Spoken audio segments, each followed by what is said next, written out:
Bien, vamos a continuar con un ejercicio de convección forzada interna, cuando el fluido es turbulento y además el tubo presenta rugosidades. Bien, dice el ejercicio que agua a 15 grados Celsius ingresa al tubo, ¿no? Y además nos da la densidad y la viscosidad dinámica del agua a esa temperatura. Fluye de manera estacionaria a razón de 7 litros por segundo. Esto será el caudal o el gasto volumétrico. En un tubo horizontal de 4 centímetros de diámetro, nos da el diámetro del tubo, y 25 metros de largo, hecho de acero inoxidable, y que presenta esta rugosidad interna. ¿No? Perfecto. Nos pide que con eso determinemos la caída de presión y que además calculemos la potencia del bombeo requerido para vencer esta caída de presión. Bien, como lo que nos pide aquí es inicialmente la caída de presión, veamos la fórmula necesaria a aplicar.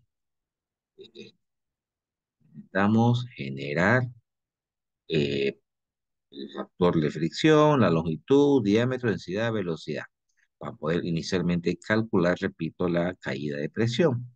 Entonces, para saber qué fórmula utilizar para calcular este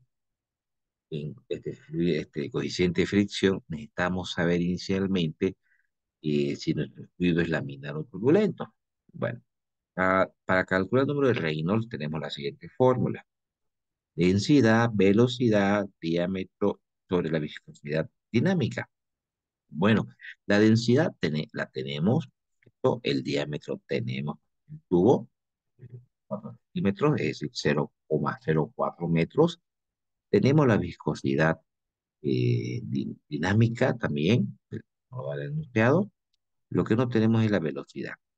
Pero el enunciado nos da el caudal.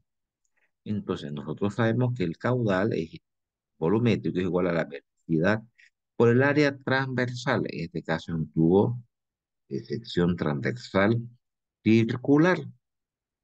Despejando velocidad, entonces decimos caudal sobre el área de la sección transversal.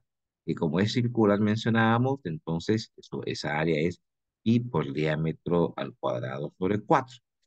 Bien, tenemos todos los datos, tenemos caudal, tenemos el diámetro del tubo, encontramos la velocidad lineal del fluido.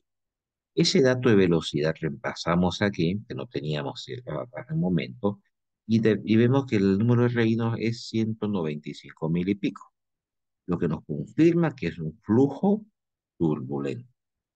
Además, si quisiéramos saber si el fluido es turbulento efectivamente, pero si está totalmente desarrollado, decimos 10 veces el diámetro. El diámetro era 4 centímetros, es decir, 0,0 metros. Por 10 nos da 0,4.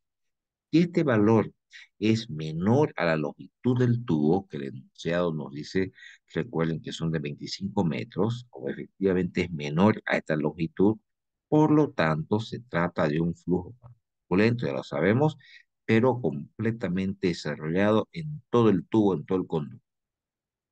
Bien, como es un flujo turbulento, tenemos varias fórmulas, pero una de ellas es la fórmula de Hallan, que nos permite calcular el coeficiente de fricción cuando trabajamos con rugosidad, ¿sí? Entonces, si revisamos los datos, el Reynolds se lo calculó hace un momento, la rugosidad nos lo da el enunciado, está perfecto. El diámetro tenemos del tubo, que era 4 centímetros, ¿cierto? Bien, reemplazamos, despejamos y encontramos que este coeficiente de fricción es 0,016. Con esa información, entonces, podemos decir lo siguiente. A ver, vamos reemplazando. Tenemos aquí el coeficiente de fricción, perfecto. Necesitamos la longitud y el diámetro del tubo. El enunciado nos dice que son 25 metros la longitud del tubo y que tiene un diámetro de 4 centímetros o 0,04 metros. El enunciado nos da la densidad del fluido, la velocidad, bueno, al cuadrado, la velocidad se lo calculó hace un momento, tenemos la velocidad también, y encontramos la caída de presión en kilogramos sobre metro segundo cuadrado. Ya tenemos la caída de presión. Nos pide también calcular la potencia de la bomba. Recordemos que la potencia de la bomba es igual al caudal, aunque aquí usamos otra simbología para el caudal volumétrico y la caída de presión.